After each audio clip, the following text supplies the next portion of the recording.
Welcome to today's evening news wrap up. We're going to dive right into the top stories making headlines. But before we get started, go ahead and hit that like button. Share this out so we can get this information out there. Subscribe if you're not already a subscriber and hit that alarm bell so you know when I'm putting out new stuff. Also, check out my link tree in the description. It has a link to my Patreon. That's where I talk about things that I can't talk about here. There's also a link to my Instagram and my X account, so follow me there as well. All right, let's get into this news. First up, a new report has revealed that the MTA is on the brink of collapse, putting its riders on a fast track to ruin. The report highlights the dire state of the transit system and the urgent need for reforms. In international news, the Trump administration is lobbying Ukraine to lower the age of conscription to 18 years old. This move has sparked debates and concerns about the implications for young Ukrainians. President Joe Biden plans to remove Cuba from the list of state-sponsored sponsors of terrorism before his term ends. This decision aims to improve relations with Cuba, support the Cuban people, and realize political prisoners. And release political prisoners in collaboration with the Catholic Church.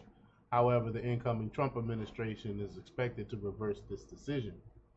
Over at Meta, Mark Zuckerberg is planning a 5% job cut after dialing back DEI initiatives and fact checking efforts. This decision comes amid ongoing challenges for the tech giant. California Governor Gavin Newsom has allocated $50 million in taxpayer funds to protect illegal immigrants from deportation, including criminals and potential terrorists, while the state battles severe wildfires.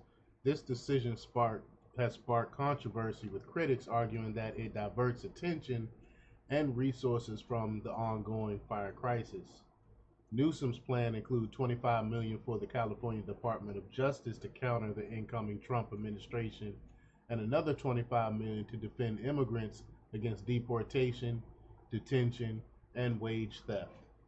Julia Roberts faced backlash for criticizing looters during the LA fires, despite her support for Democratic policies perceived as lenient on crime.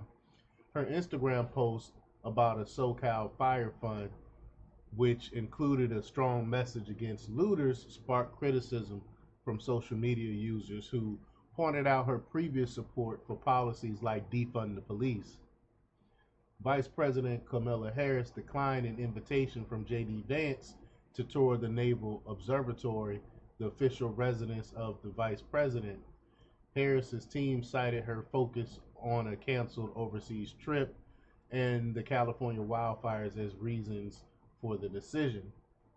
Usher Vance has reached out to Harris's team in November with questions about moving and childproofing the home for the three young children, but received no information until recently.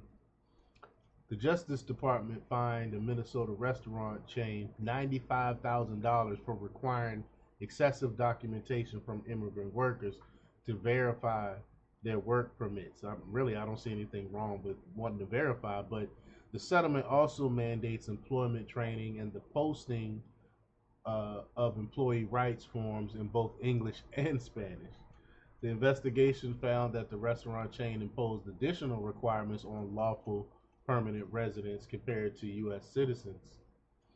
A fascinating visualization of America's $1.7 trillion insurance industry has been released, breaking down the complex landscape of insurance in the United States. I suggest y'all check that out. Florida Governor Ron DeSantis has called a special legislative session to prepare for Trump's immigration policies. This session aims to align state policies with the anticipated federal changes. Meanwhile, a special session to Trump-proof California has been postponed amid ongoing wildfires. The session was intended to address potential federal policy impacts on the state. President Biden has bragged about handing over a stronger USA than when he took office. His remarks have sparked discussions about his legacy and the state of the nation. In the Middle East, Hamas has accepted a U.S. a mediated ceasefire, and Israeli Prime Minister Netanyahu has convened an urgent security cabinet meeting to discuss the developments. In the world of health, game changing technology could turn the tide in the battle against sepsis, according to Schulich School of Medicine and Dentistry. Astronomers have made a groundbreaking discovery with the first ever detection of a mid infrared flare in Sagittarius A, the Milky Way's supermassive black hole. Walmart has unveiled its first rebranding in years, leaving customers scratching their heads at the new look. The IMF's managing director, Bo Lee, has stated that Universal Central Bank Digital Currency, or CBDC, could provide enough data to create a global social credit score. This system would track individuals' spending habits and score them based on their compliance with certain behaviors, such as reducing their carbon footprint. The IMF is working with international partners to push for a single CBDC to replace cash globally. Y'all know I've been talking about this for years. This is what the globalists been pushing. Is another way that they want to be able to track and control people.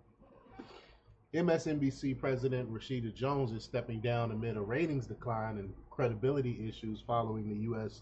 presidential election. Rebecca Cutler will take over as interim president. The network has struggled with viewership, losing a significant portion of its audience, while Fox News has seen an increase in ratings. The National Sheriff's Association has endorsed Tulsi Gabbard for the role of Director of National Intelligence and is urging the Senate to confirm her appointment.